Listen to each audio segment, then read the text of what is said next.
kita sami mirengaken sejarah singkat Gereja GITJ Cindeuluh. Desa Puncel, Dukuh Tawangrejo merupakan daerah yang terletak di tepi pantai utara Jawa.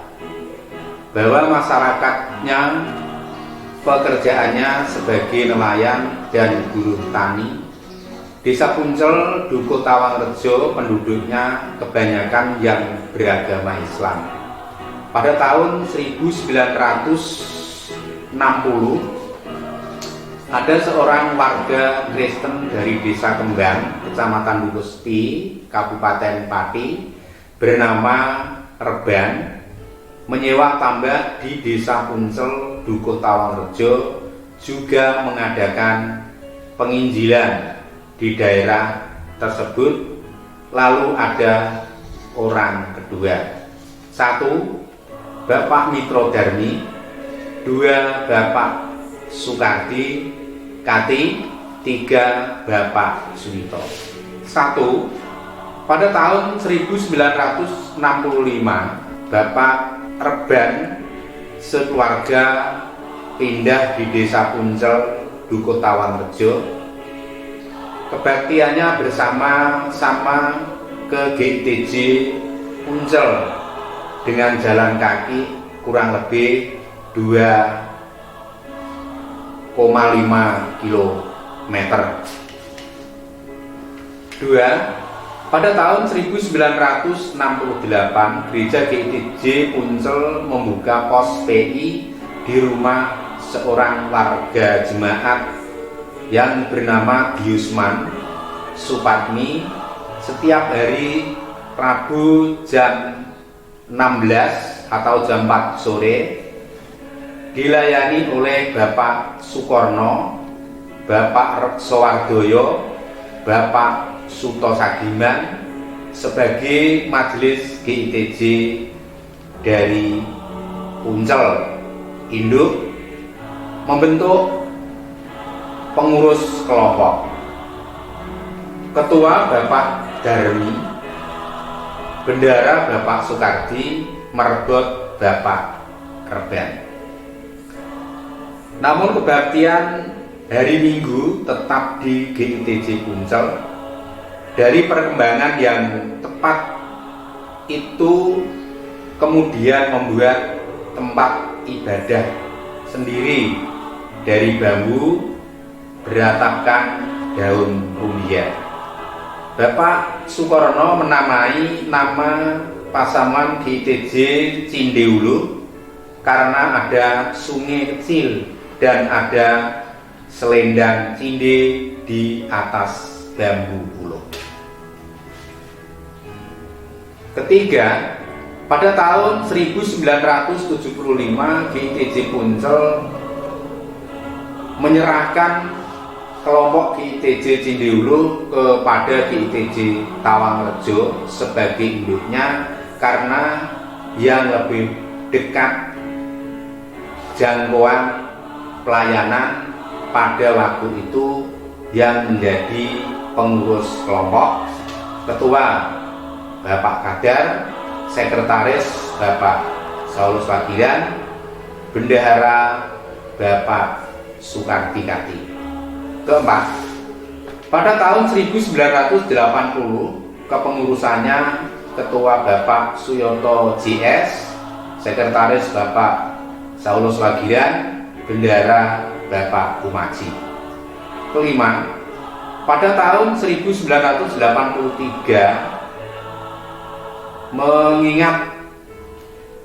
mengangkat seorang pelayan bernama Yohanes Wasito sebagai guru Injil. 6.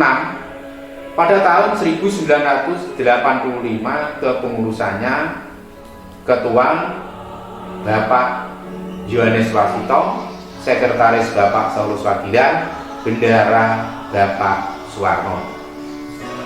7. Pada tahun 1988 pemugaran gedung gereja karena sudah tidak layak ditempati mengingat perkembangannya jemaat anggota yang semakin maju. 8. Langkah-langkah pencarian dana. A.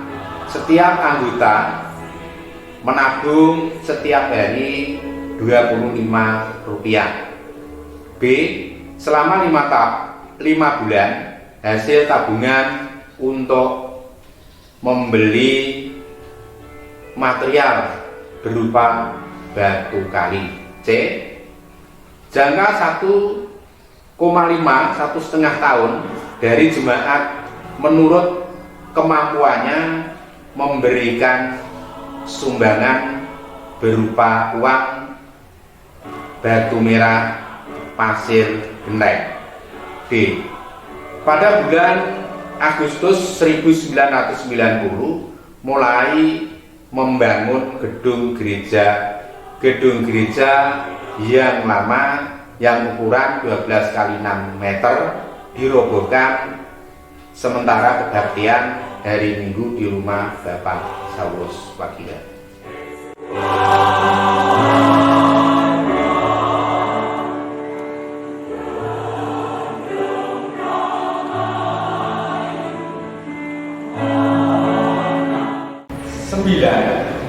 Bertepatan dengan perayaan Natal tahun 1990, gedung gereja dapat dipakai dan untuk kebaktian seterusnya. 10. Selama 19 tahun kelompok ITJ Cibingur dilayani oleh Gubernur ITJ Tawangrejo, Bapak Pendeta Samuel Lagi, Bapak Guru Injil Yohanes Wasito, Bapak Guru Injil C.A. Teguh Sayugo, Bapak Guru Injil Nathanael Rakiti. 11. Pada tahun 1994 GITJ Cibingur didewasakan oleh induk GITJ Tawangrejo. Sesudah dewasa, GITJ Cibingur dilayani oleh Bapak Guru Injil Yohanes Wasito beserta majelis sebagai majelis GITJ Cibingur. Ketua Umum Bapak Stefanus Santoso. Ketua 1 Bapak Yohanes Wasito. Ketua 2 Bapak Umaji. Ketua 3 Bapak Umijan. Sekretaris 1 Bapak Saulus Wagilan. Sekretaris 2 Bapak Daniel Santoso. Bendara 1 Bapak Suwarno. Bendara 2 Bapak Sutaran. Komisaris Bapak Antonius Sunarto. 12. Pada tahun 1996 ITJ Cibingur tanggal 3 Agustus mengangkat dan meneguhkan Pendeta Yohanes Sukamto sebagai Gembala Jemaat. 13. Pada tahun 1999 ITJ Cibingur dipimpin oleh Ketua Umum Bapak Yohanes Wasito, Ketua 1 Bapak Pendeta Yohanes Sukamto, Ketua 2 Bapak Samuel Ini, ketiga Bapak Umaji, Sekretaris 1 Bapak Saulus Wagilan, Sekretaris 2 Bapak Daniel Santoso, Komisaris Bapak Antonius Sunarto. Demikian sejarah singkat ITJ Cibingur kami buat yang sebenar-benarnya. Cibingur 20 November tahun 2003. Penyusun Saulus Wagilan, Sekretaris. Mekaten ingkang saged kawula aturaken minangka sejarah singkat Gereja GITJ Cibingur. Matur nuwun, Gusti berkahi.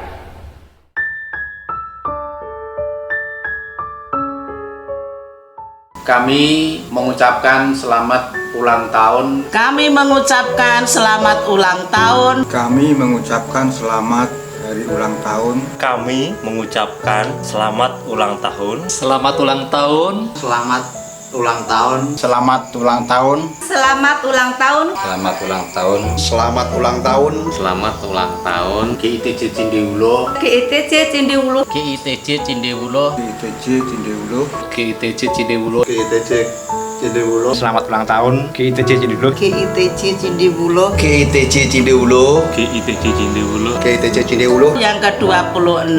Yang ke-26. Yang ke-26. Yang ke-26. Yang ke-26.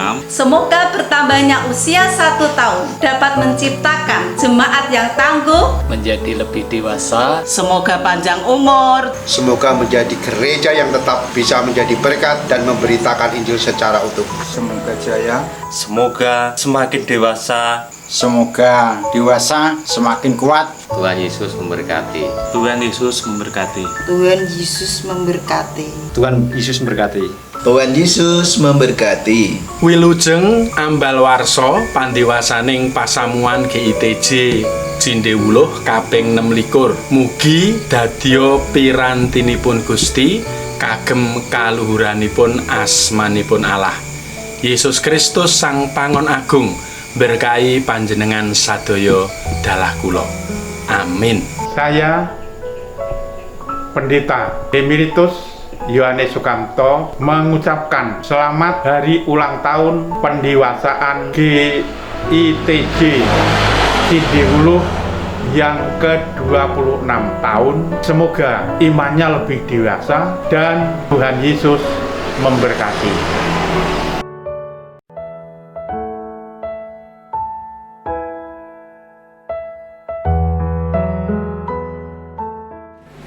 Shalom Bapak Ibu dan saudara-saudara semuanya.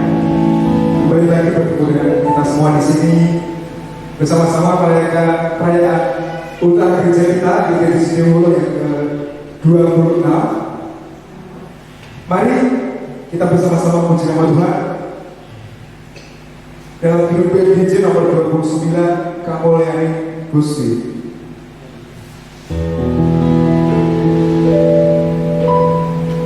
Mari kita memujikan bersama-sama walaupun dalam kondisi yang seperti ini, walaupun di rumah dengan penonton kita semuanya, tapi jangan hanya menonton. Mari kita ikut bersama-sama memuji nama Tuhan bersama-sama walaupun di rumah dengan segenap hati kita dengan sungguh-sungguh. Mari kita pujikan.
Gusti, memang sungguh besar kecintaan Tuhan bagi setiap kehidupan kita.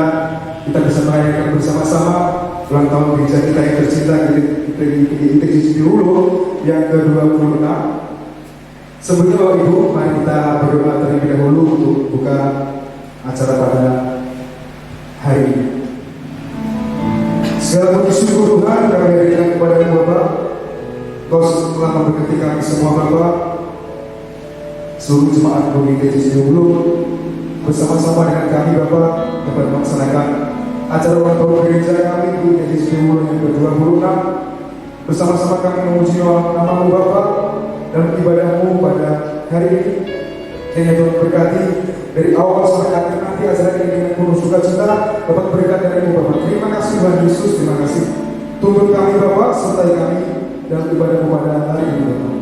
Segala puji dan syukur, hormat kami serahkan ke dalam tangan yang berkuasa. Haleluya. Amin. Kami percaya bahwa Bapak Ibu yang ada di rumah pasti masih semangat dan antusias sekali. Saya ajak saudara semua, Bapak Ibu yang ada di rumah, kita akan memuji nama Tuhan lagi dengan pujian Kidung BMTJ nomor 91. Saya ulangi lagi dalam Kidung BMTJ nomor 91, Prabote Perang Rohani. Saya ajak saudara semua untuk bisa bertepuk tangan yang ada di rumah, bersuka cita bersama kami semua ya, bersama tim musik juga, bersama-sama puji nama Tuhan. Prabote Perang Rohani.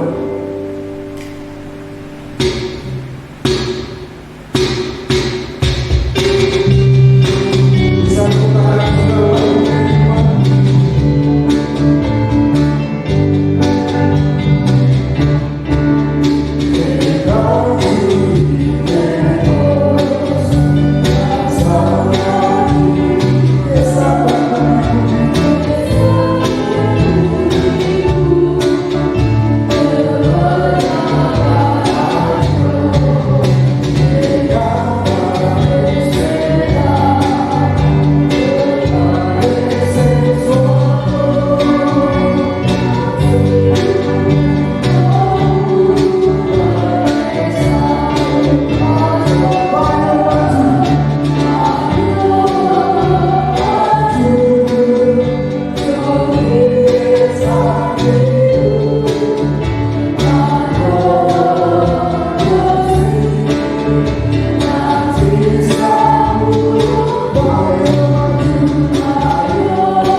ajak saudara semua untuk memuji nama Tuhan lagi, yaitu dari KJ Hidup Jemaat Bahasa Indonesia nomor 425 berkumandang suara dari seberang.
Oke, selanjutnya kita akan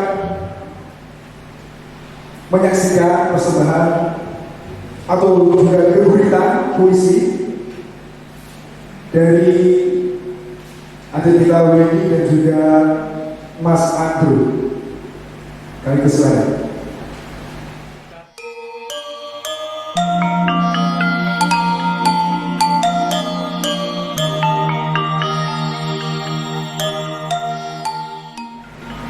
Aku elingo proprayo iku perangane manungsa kang wis napa nugroho pindhane wong aku wis mundhut benere pindhane wong ing parang kang lumaku mulai wis duwe dununge proprayo iku perangane manungsa kang wis napa setresno proprayo iku perangane Pindhane tangan tuwa wis ana sing dosa, pindhane santo besi wis ana sing ngateni. Praprajaya iku perangane manungsa kang wis napa setresno. Nora iku wae. Praprajaya uga pinaringan pakurmat wujude kalungguhan minangka siswa. Praprajaya uga pinaringan pakurmat wujude kalungguhan minangka putra. Praprajaya uga pinaringan pakurmat wujude kalungguhan minangka putra. Praprajaya uga pinaringan pakurmat wujude kalungguhan minangka putra. Nugroho dalase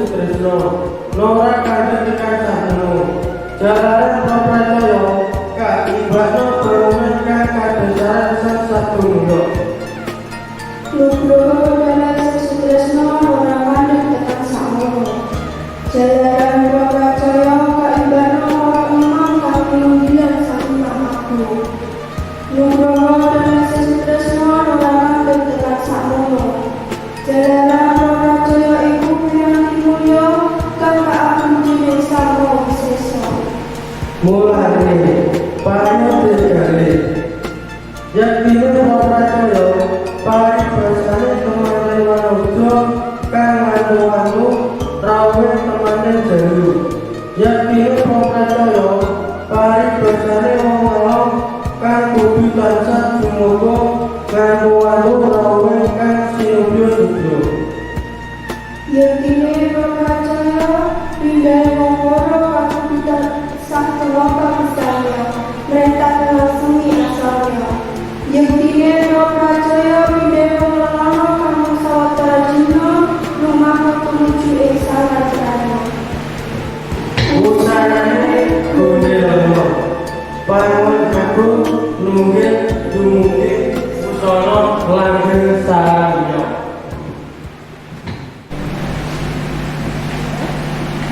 Saudara yang Bapak Ibu, kita akan bersama-sama mendengarkan kebenaran firman Tuhan.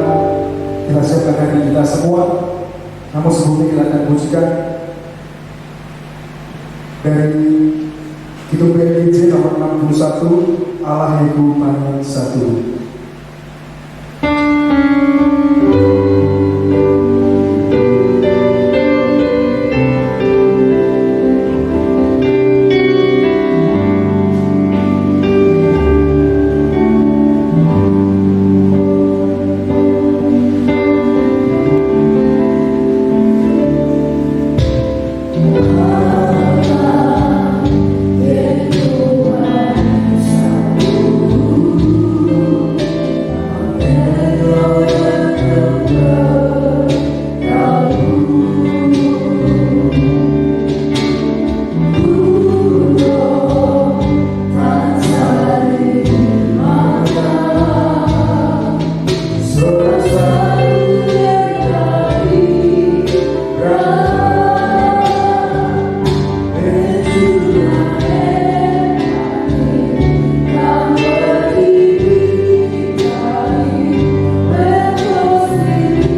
Shalom Bapak Ibu.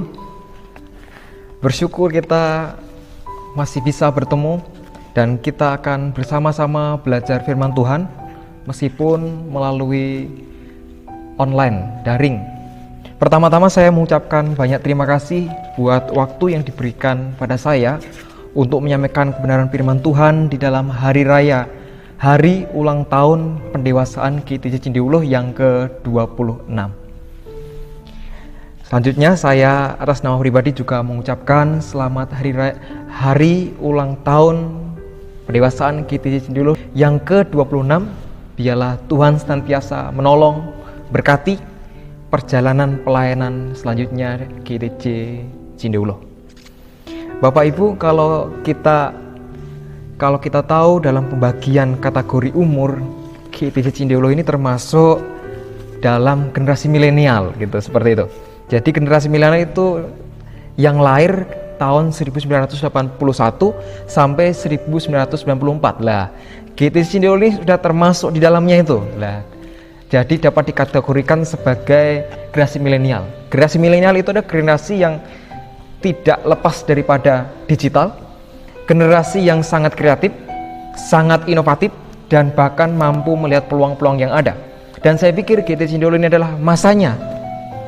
Saat ini merupakan masa di mana untuk mencetak sejarah, history maker. Jadi melalui jemaat-jemaat, mungkin gereja yang lain sudah memiliki sejarah, tetapi GITJ Cindiwuluh di masa ulang tahun yang ke-26 ini merupakan awal yang baik untuk bagi kita semua untuk mencetak sejarah yang baik bagi gereja kita. Amin. Sebelum kita merenungkan firman Tuhan lebih jauh, mari kita sama-sama berdoa. Bapa di surga, kami bersyukur berterima kasih atas setiap pimpinan berkat-Mu yang telah Tuhan berikan atas kami. Sesaat lagi kami akan bersama-sama belajar mendengarkan firman-Mu, belajar untuk semakin mengerti firman-Mu. Tuhan, tolong kami, hamba-Mu yang penuh keterbatasan ini dengan kuasa yang tidak terbatas itu, supaya hamba-Mu yang membentangkan firman-Mu ini juga dikuasai Roh Kudus, dan biarlah setiap firman yang boleh kami beritakan kehendak-Mu yang terjadi atas kehidupan kami, terlebih lagi merubah kehidupan kami, merubah paradigma kami, pikiran kami, dan biarlah kehidupan kami semakin hari seturut kehendak-Mu. Terima kasih Tuhan, kami menyerahkan menit-menit ke depan dalam pemberitaan firman-Mu ini ke dalam tangan pengasihan Tuhan. Di dalam nama Yesus kami berdoa. Haleluya. Amin. Sekali lagi saya mau sapa Bapak Ibu semua. Shalom. Terima kasih. Bapak Ibu Saudara, saya membawa gelas, tapi ini tidak untuk sulapan ya. Gelas, kalau kita lihat gelas ini memiliki fungsi yang sangat beragam. Fungsi baik secara negatif maupun itu secara positif. Bapak Ibu punya gelas di rumah masing-masing. Gelas ini bisa saya pakai untuk melampiaskan ketika saya marah. Mungkin Bapak Ibu dalam marah bisa melampiaskan kemarahan itu dengan gelas ini. Mungkin saja ada persoalan, kemudian gelas ini dibanting kepada lawan, mungkin nggak punya uang, mungkin ya masalah keluarga dan lain sebagainya, bisa saja. Dan gelas ini juga bisa dipakai untuk menghantam hewan, kucing, anjing, mungkin saat itu mungkin merugikan saudara atau mungkin mengganggu saudara, bisa saja. Tetapi gelas ini juga bisa digunakan untuk menaruh uang, mungkin bisa saja ya. Atau mungkin bisa dipakai untuk menaruh alat-alat tulis, bisa saja. Dan bahkan bisa sebagai untuk minum, tempat untuk minum. Nah, tetapi saudara, kalau kita melihat lebih dalam lagi, gelas diciptakan oleh penciptanya, memiliki tujuan. Hakikat gelas diciptakan oleh penciptanya adalah sebagai tempat minum. Jadi saudara, melalui gelas ini bisa dipakai minum. Begitu pula dengan kita. Kita diciptakan Allah dengan satu tujuan, satu motivasi yang dilakukan oleh Sang Pencipta. Jadi Sang Pencipta Anda menciptakan Anda tidak secara kebetulan, tetapi ada motivasi, tetapi juga ada tujuan yang ingin diraih. Efesus pasal yang kedua ayat 10 memberitahu kita bahwasanya tujuan kita untuk diciptakan adalah untuk suatu tujuan yang penting dan mulia. Tujuan tersebut adalah untuk melakukan pekerjaan baik. Oleh sebab itu Bapak Ibu, renungan kita pada saat ini diberi tema Dados piranti kagem pakaryanipun Gusti, menjadi alat untuk pekerjaan Tuhan. Efesus pasal yang kedua ayat yang ke-10. Saya akan baca bagi kita semua. Margo kita iki titahe Allah katitahake ana ing Kristus Yesus, supaya padha nglakoni panggawe becik kang kacawesake Allah sadurunge panjenengane ngarsakake supaya kita padha urip kang kaya mangkono. Karena kita ini buatan Allah, diciptakan dalam Kristus Yesus untuk melakukan pekerjaan baik yang dipersiapkan Allah sebelumnya. Ia mau supaya kita hidup di dalamnya. Saudara yang dikasihi Tuhan Kristus, kalau kita melihat Efesus pasal yang kedua, Paulus sebenarnya sedang berbicara mengenai keselamatan, mengenai soteriologis. Kalau kita lihat ayat yang pertama sampai yang ketiga dalam pasal yang kedua, itu menjelaskan bagaimana kehidupan di masa lalu. Kehidupan masih terlena dengan dosa sebelum mengenal Kristus. Dijelaskan di situ, kamu dahulu sudah mati karena pelanggaran-pelanggaran dan dosa-dosa dan seterusnya. Kemudian ayat yang keempat sampai yang ketujuh itu menjelaskan bagaimana Allah menunjukkan rahmat-Nya untuk mengobati dan menyembuhkan dosa-dosa manusia. Kemudian ayat yang ke-8 dan 9 itu menjelaskan bahwasanya oleh rahmat kita diselamatkan oleh iman. Kemudian ayat yang ke-10 menjelaskan mengenai apa tujuan Allah menciptakan kita. Oleh sebab itu Bapak Ibu, renungan khotbah saya pada saat ini fokusnya adalah ayat yang ke-10, berhubungan dengan pekerjaan baik. Pekerjaan baik merupakan sebab akibat dari keselamatan yang diberikan oleh Allah. Oleh sebab itu, pekerjaan baik tidak ada kaitan dengan keselamatan. Artinya pekerjaan baik itu mengikuti keselamatan, bukan mendahului keselamatan. Jadi keselamatan yang diberikan Allah bukan karena pekerjaan baik saudara, tetapi keselamatan diberikan itu karena anugerah oleh Allah. Efesus pasal yang kedua ayat 8 sampai yang ke-9. Pekerjaan baik adalah hasil alami dari iman kita kepada Kristus dan pengabdian kita sebagai akibat dari keselamatan. Jadi dengan kata lain bahwasanya oleh karena kita diselamatkan, makanya kita melakukan pekerjaan baik. Di Cindeulo banyak sekali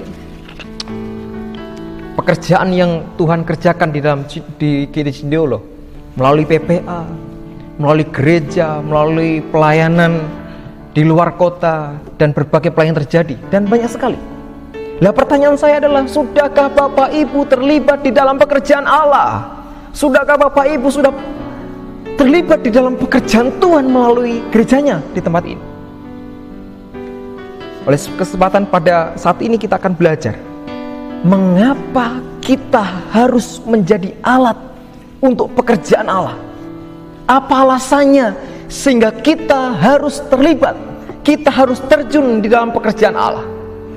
Alasan yang pertama adalah ayat 10 bagian yang ke-A. Karena kita ini buatan Allah. Alasan yang pertama adalah karena kita milik Allah. Frase yang pertama menunjukkan kita ini adalah buatan Allah. Kalau kita melihat kata buatan, ini berasal dari bahasa aslinya itu poema. Kata poema atau dalam bahasa Inggris poem, artinya puisi. Lah, ini menunjukkan puisi atau makarya Allah. Kalau saya boleh terjemahkan, sebenarnya terjemahan yang lebih cocok adalah karena kita ini puisi buatan milik Allah.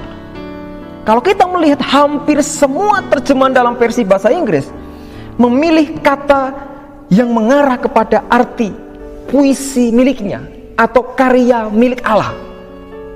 Jika diperhatikan, nampaknya kepemilikan, aspek kepemilikan sangat ditekankan Paulus dalam hal ini.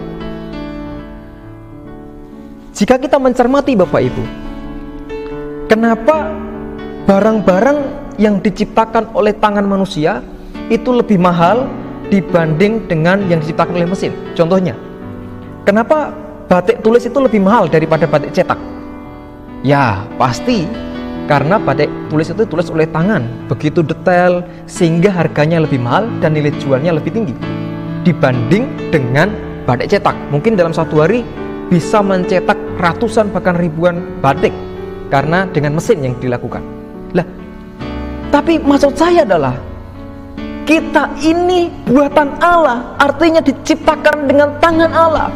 Saudara bukan hasil dari produk massal oleh mesin itu. Lah, ini mengindikasikan bahwasanya saya dan saudara adalah pribadi yang berharga. Saya dan saudara kulolan panjenengan sedaya menika boten, artinya kita sangat berharga. Kita itu sangat berharga, tidak dapat dinilai dengan apapun. Tidak hanya milik tetapi juga berharga.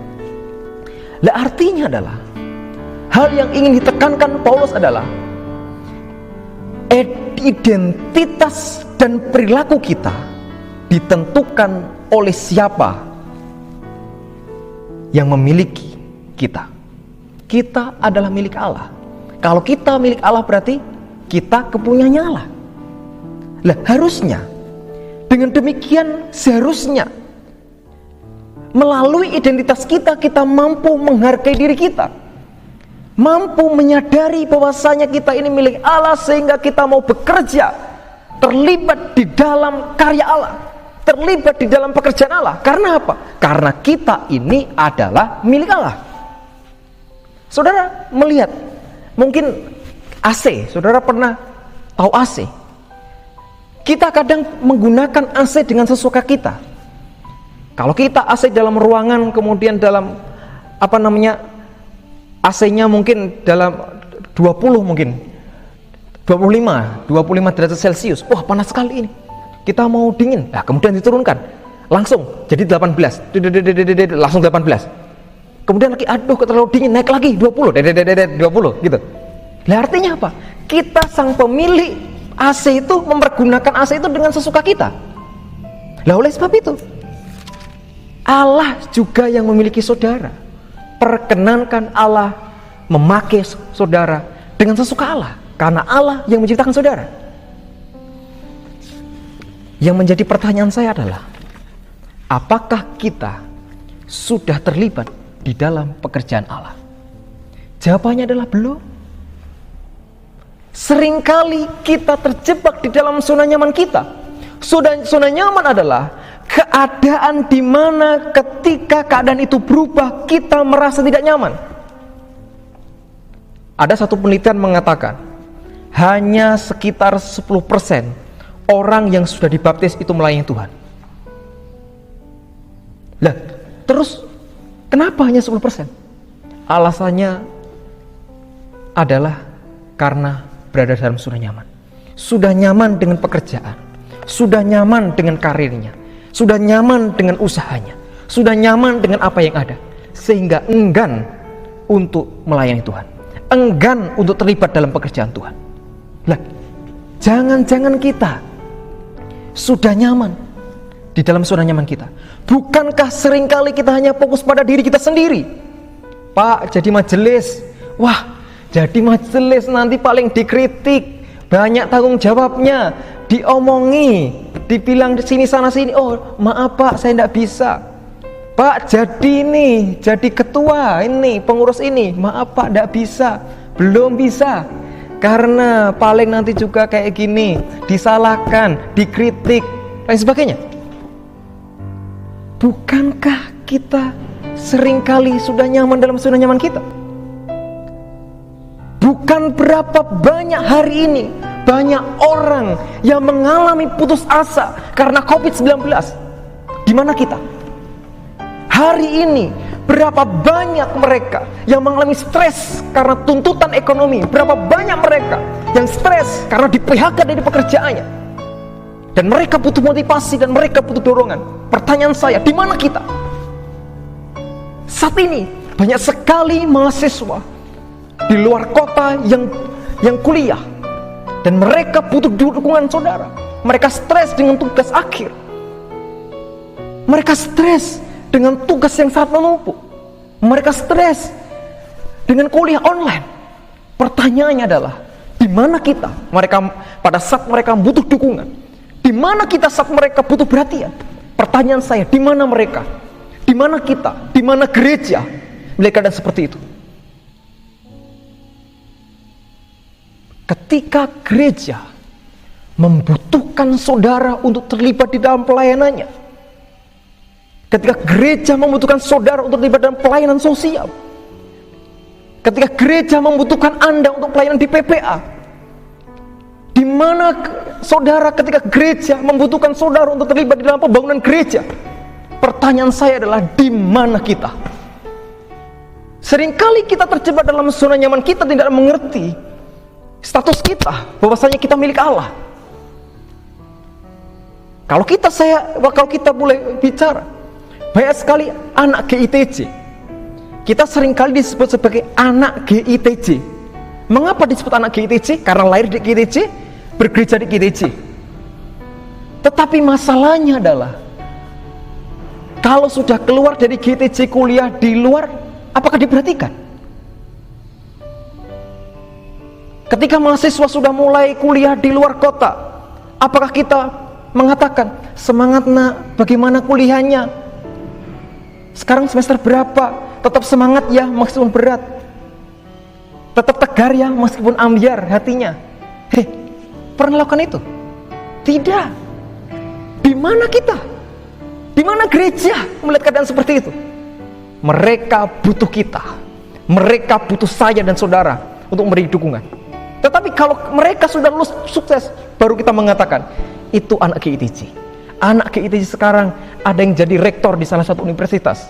Anak GITJ sekarang ada yang sekarang kuliah di luar negeri. Sekarang anak GITJ ada yang jadi pegawai negeri. Anak GITJ sekarang ada pelayanan di luar pulau. Kita bangga mengakui mereka anak GITJ. Tetapi masalahnya, selama mereka menjalani proses dalam kuliah yang panjang itu, yang susah itu, pertanyaan saya, di mana kita?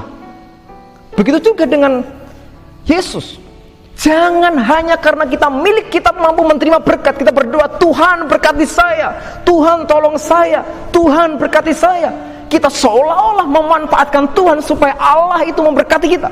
Pertanyaan saya adalah, di mana kita ketika Tuhan membutuhkan alatnya untuk melakukan pekerjaan Tuhan di dalamnya? Pertanyaan dari semuanya itu adalah, di mana kita? Tidakkah kita mendengar cerita itu? Di dalam zona nyamanmu banyak yang kedinginan. Di dalam zona nyaman saudara banyak yang kedinginan. Banyak yang dalam keputusasaan.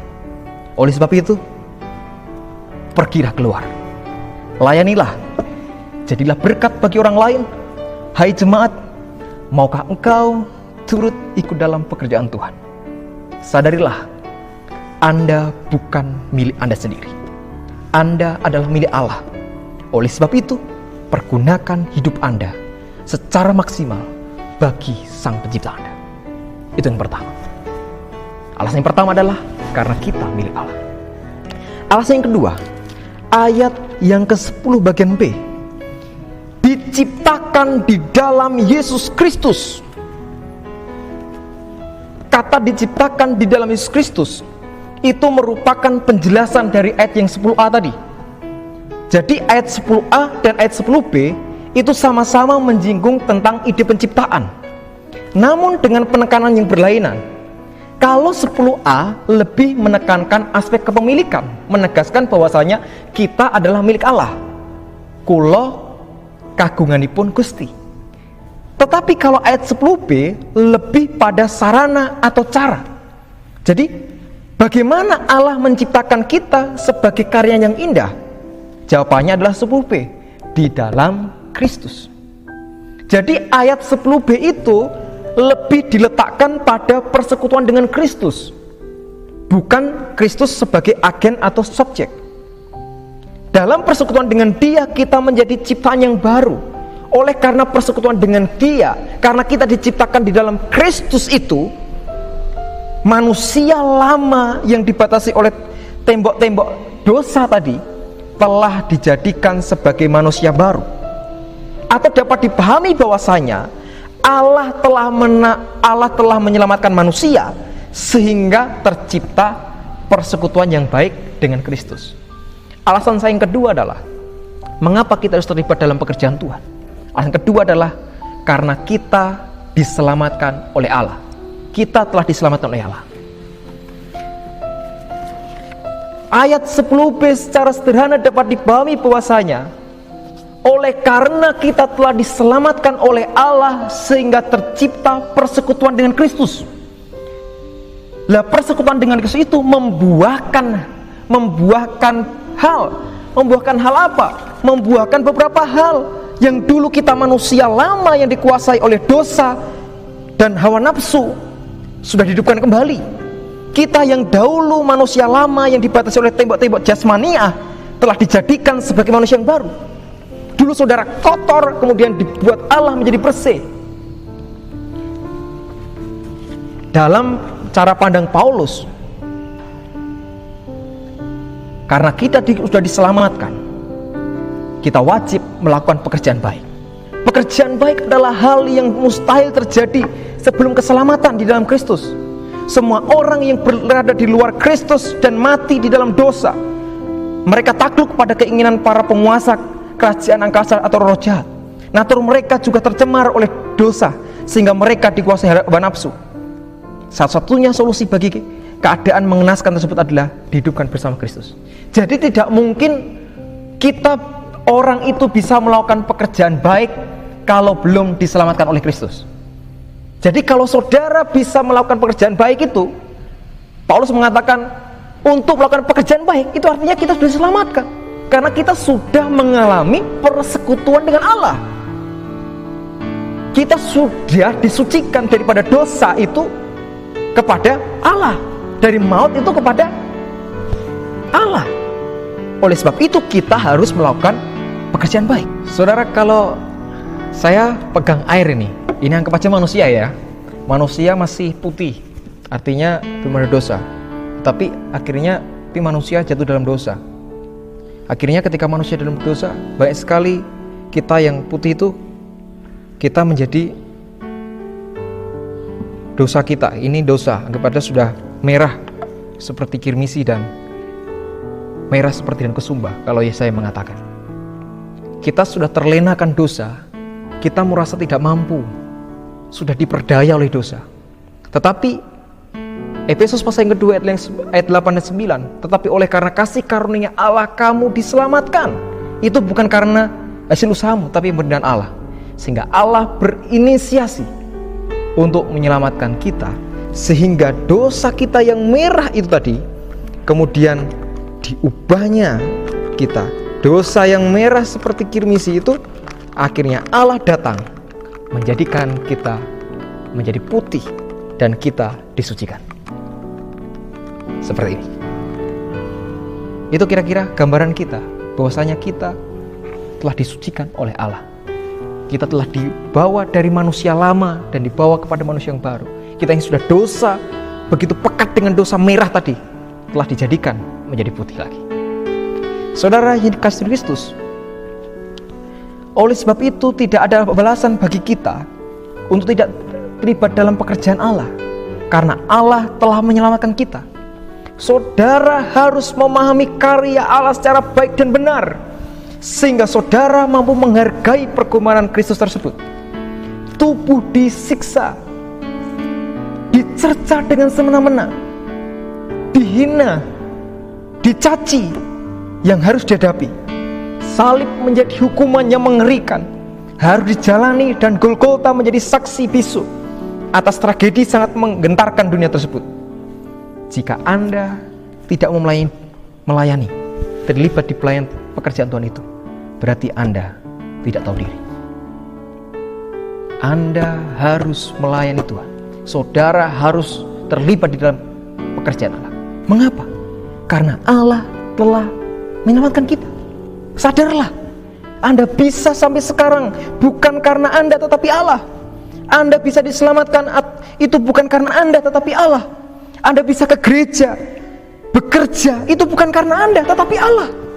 Oleh sebab itu tidak ada alasan bagi Anda untuk tidak terlibat di dalam pekerjaan Allah, sekecil apapun.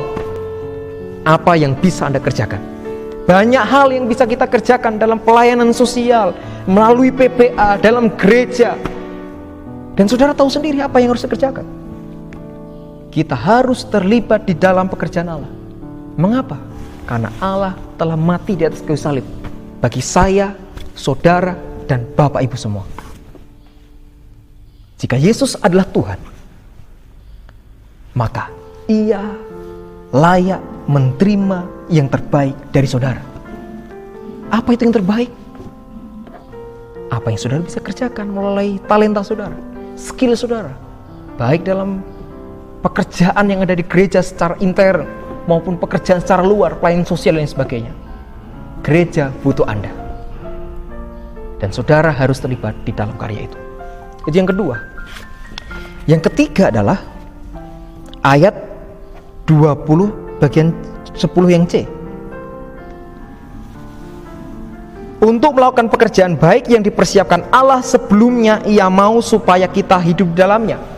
Frase yang dipersiapkan Allah sebelumnya menunjukkan bahwa pekerjaan baik adalah rencana kekal Allah untuk kita.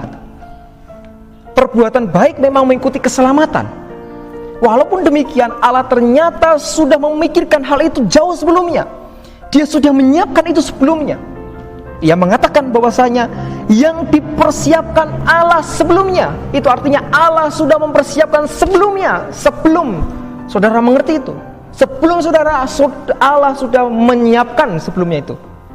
Paulus telah menyinggung mengenai rencana kekal Allah di awal surat. Orang-orang percaya sudah dipilih sejak semula di dalam Kristus. Kalau kita melihat dalam Efesus 1 yang keempat, kita telah ditentukan dari semula. Rencana ilahi ini Allah berdasarkan kehendaknya yang bebas. Kita tidak mengerti secara persis alasan dibalik semua keputusan kekal ini. Tetapi yang pasti bahwa Allah menetapkan itu dengan alasan tertentu, sesuai dengan hikmat dan pengertiannya. Efesus 2 ayat 11 mengatakan, Allah menetapkan segala sesuatu. Salah satu yang ditetapkan adalah pekerjaan-pekerjaan baik kita, ayat 10 yang bagian D. Dengan kata lain, dari kekekalan Ia sudah menentukan supaya saya, saudara, hidup di dalam kebaikan, hidup di dalam pekerjaan Tuhan, menjadi alat bagi pekerjaan Tuhan. Untuk merealisasikan rencana ilahi inilah Allah menyelamatkan kita dalam Kristus.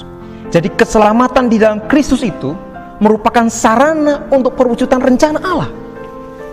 Akan tetapi saudara, seringkali hal ini diremehkan, bahkan tidak dipahami secara benar oleh orang Kristen sendiri. Mereka menggunakan Allah untuk mencapai rencana hidup mereka dan bukan untuk mencapai rencana Allah. Saudara ada itu karena rencana Allah, supaya Anda dipersiapkan untuk melakukan pekerjaan baik. Tetapi tidak sedikit juga banyak orang Kristen bahkan mereka menggunakan Allah untuk mencapai rencana mereka. Allah tidak lagi menjadi perencana maupun tujuan hidup, melainkan Allah sekadar sebagai sarana atau alat yang bisa dimanfaatkan untuk kepentingan sendiri. Seharusnya kita terlibat di dalam pekerjaan Allah itu sebagai rencana kekal Allah, bukan kita menggunakan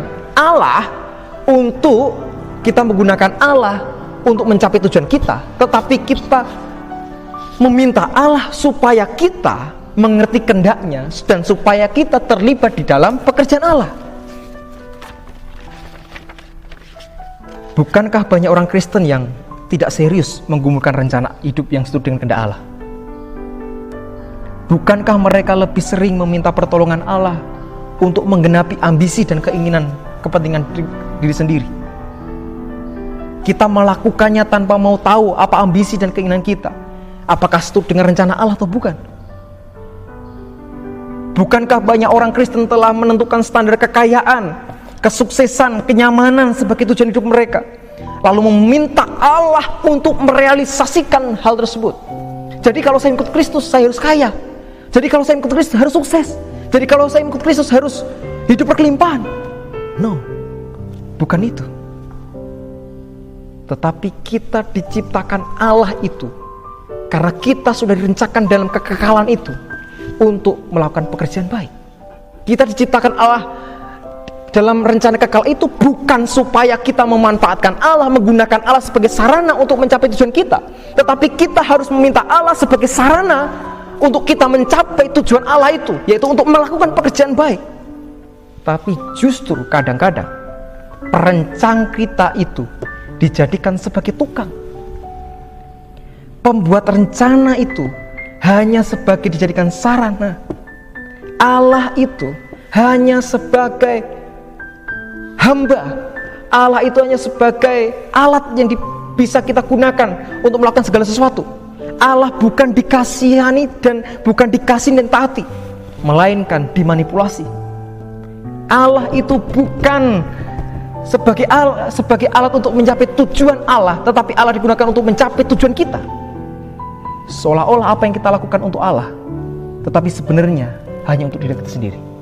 Hati-hati, kita diciptakan untuk rencana kekal Allah, bukan sebagai rencana kita.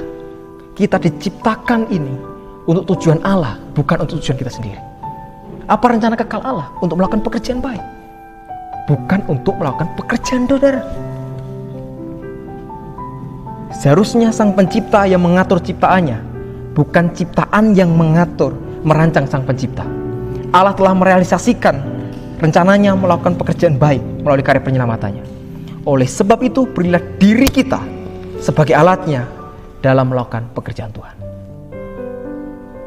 Hati-hati, jangan sampai salah kita dalam menyikapi bahwasanya kita terlibat dalam rencana Allah.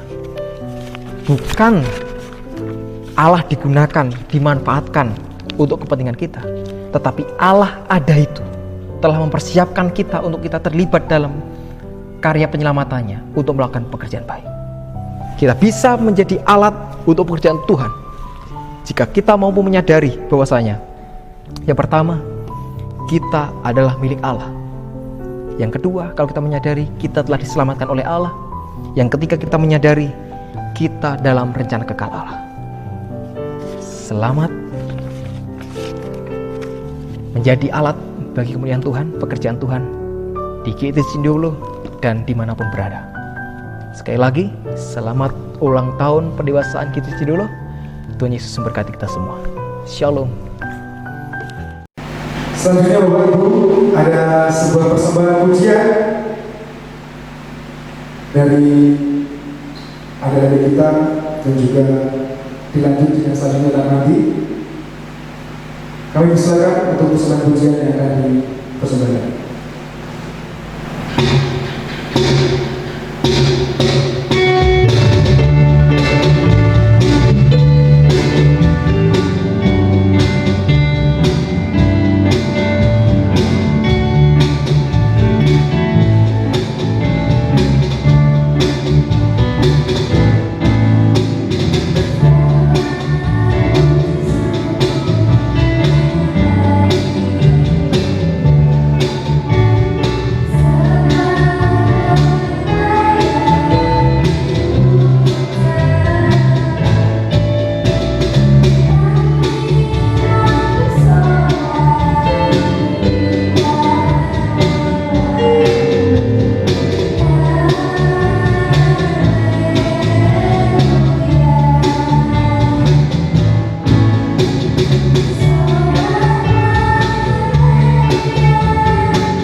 Selanjutnya adalah doa syafaat sekaligus doa penutup kepada Bapak Pendeta Abednego Utomo Prasetyo.